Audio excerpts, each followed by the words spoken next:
예, 25장의 말씀 보셨는데 우리가 뭐 열왕기를 보든지 역대기를 보든지 공통점이 있습니다.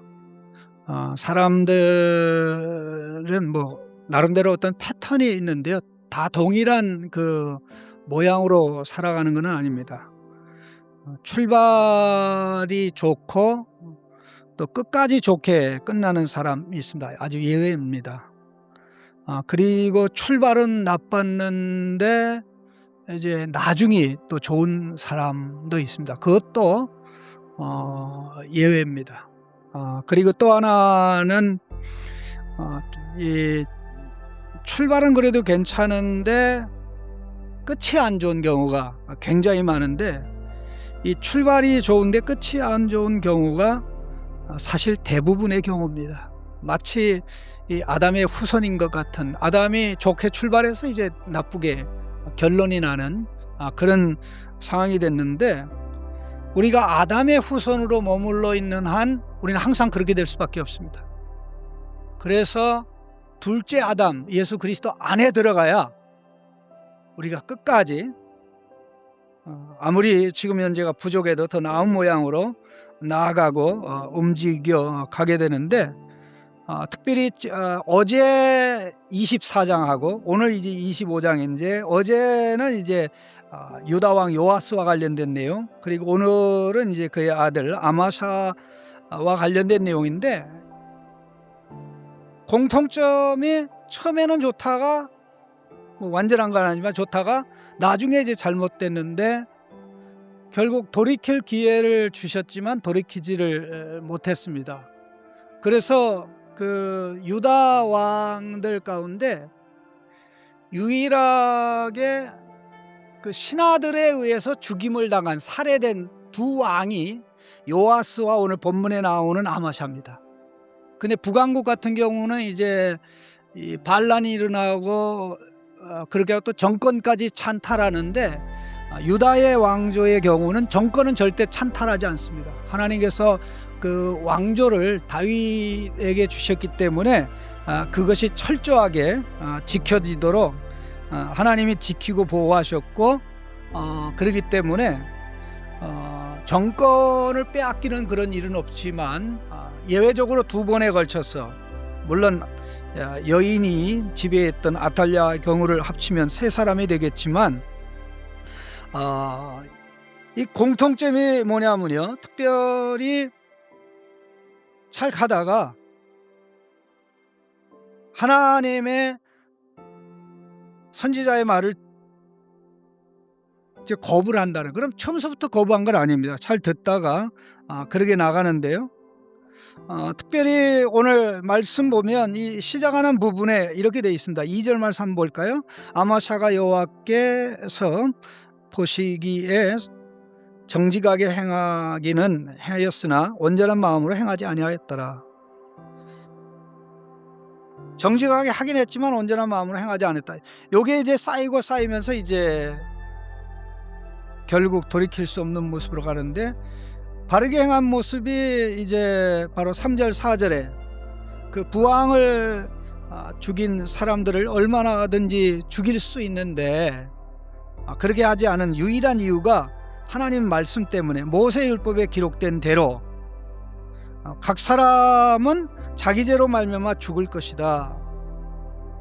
이 기록이 이제 나오는 것은 굉장히 중요합니다. 이스라엘 백성이 바벨론에 갔을 때부터 조상들 잘못 만나서 우리가 이 고생한다, 이러한 생각을 많이 했는데, 그때 에스겔 선지자 또 예레미야 선지자를 통해서 그 무렵에 말씀한 게, 아니야, 각자의 행위로 복을 받을 수도 있고 심판을 받을 수 있는 거야. 각자가 각자의 삶에 책임을 지는 거야 하는 그런 강조점을 말씀하셨는데, 이것이 바벨론에서 돌아온 다음에는 더 중요하게 부각이 돼서, 그때 하나님은 복을 주시기도 하고 또 언약의 저주를 주시기도 한다는 겁니다. 자, 이제 아마샤 왕이 이제 하나님의 은혜 가운데 또 군사도 커지고 또 이렇게 규모가 많이 늘어납니다.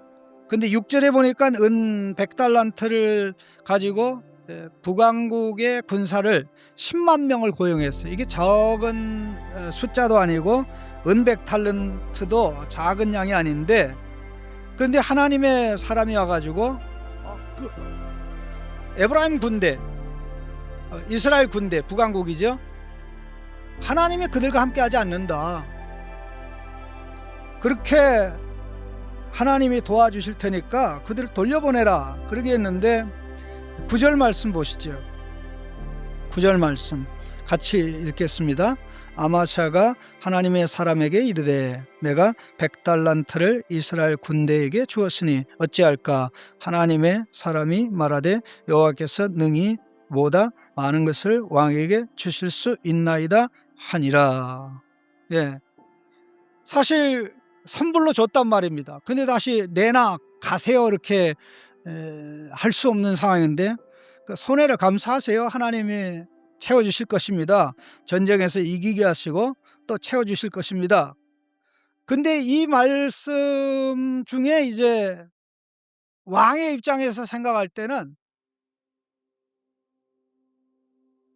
두 개 중에 하나만 이루어졌다고 본 겁니다. 에돔과 싸워서는 이겼습니다. 그런데 이 화가 난 이 북왕국의 이 군사들이 용병으로 고용된 군사들이 화가 나면서 돌아가면서 사실 엄청나게 많이 분노하고, 심지어는 특별히 13절을 보시죠. 13절에 보시면 아마샤가 자기와 함께 전쟁에 나가지 못하게 하고 돌려보낸 군사들이 사마리아에서부터 베토론까지 유다 성읍들을 약탈하고 사람 3,000명을 죽이고 물건을 많이 녹탈하였더라, 노략하였다. 이 두 내용이 에돔과 전쟁을 했다는 기록 사이에, 이 앞에 있고 뒤에 있어요. 그러니까 전쟁에서 이긴 거는 맞는데, 물론 전적으로 하나님이 해주셔서 이겼다고 생각하지는 않았습니다. 왜냐하면 그렇게 생각했으면 교만해지지 않았겠죠. 근데 돈도 날리고 그 다음에 손해도 나가지고 많은 사람이 죽게 되는, 3,000명이 죽임을 당했다, 그래가 많은 노략을 당했다. 그 다음에 베드론부터 유다 성읍을 많이 약탈했습니다.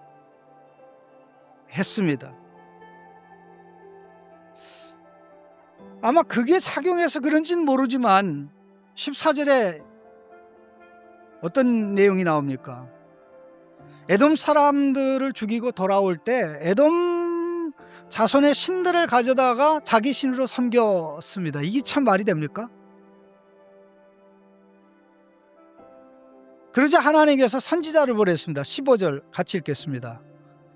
그러므로 여호와께서 아마사에게 진노하사 한 선지자를 그에게 보내시니 그가 이르되 저 백성의 신들이 그들의 백성을 왕의 손에서 능히 구원하지 못하였거늘 왕은 어찌하여 그 신들에게 구하나이까 하며. 자, 이 말도 안 되잖아요, 상식적으로. 근데 원래 죄에는 상식이 없어요. 죄에는 지각이 없어요. 합리적인 설명이 없습니다. 그러니까 선지자의 말을 배척하죠. 우리가 너를 왕의 모사로 삼았냐? 그쵸? 넌 매 맞을래? 그런데 이 다음 내용이 중요합니다.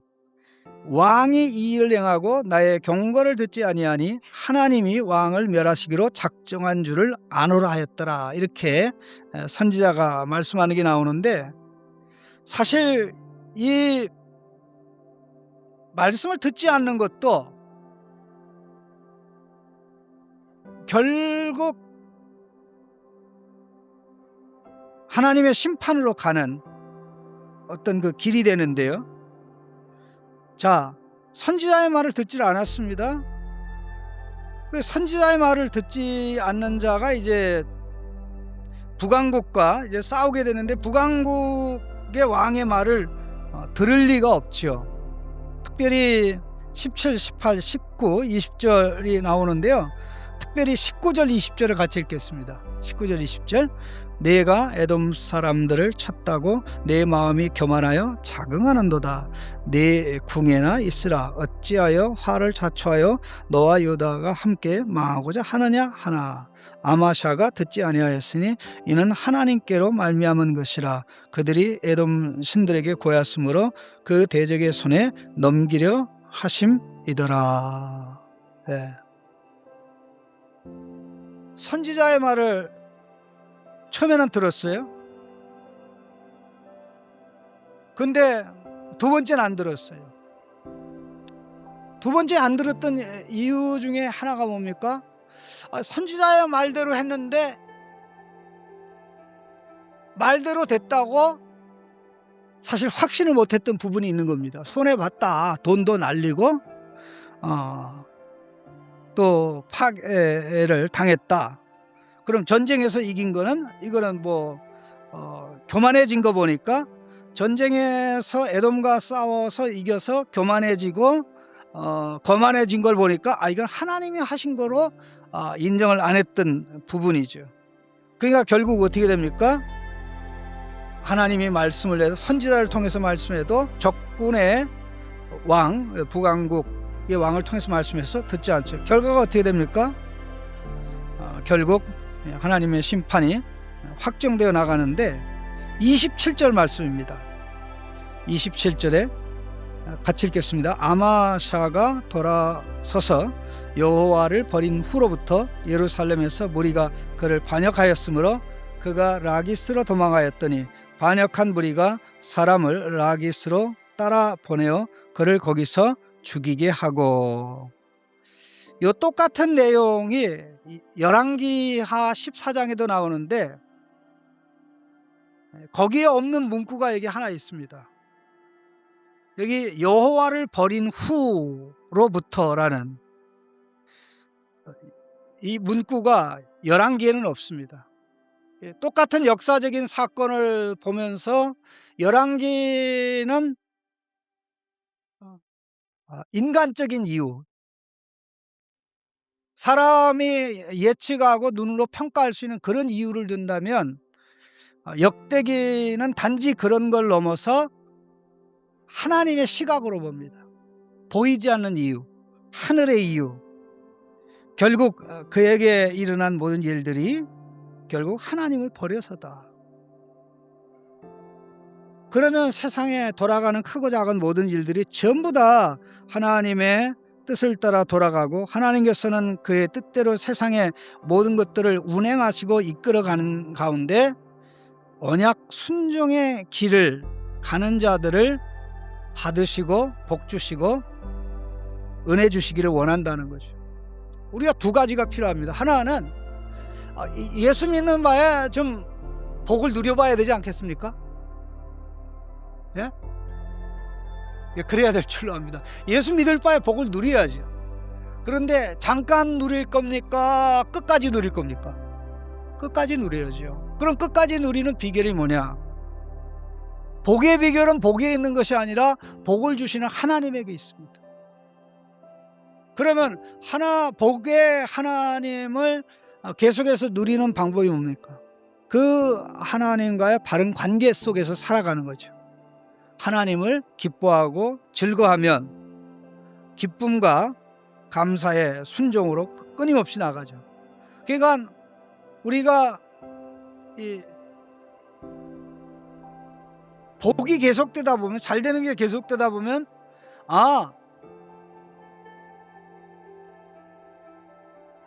잘 되는 그것만 보이고 잘 되게 하시는 하나님이 보이지 않습니다.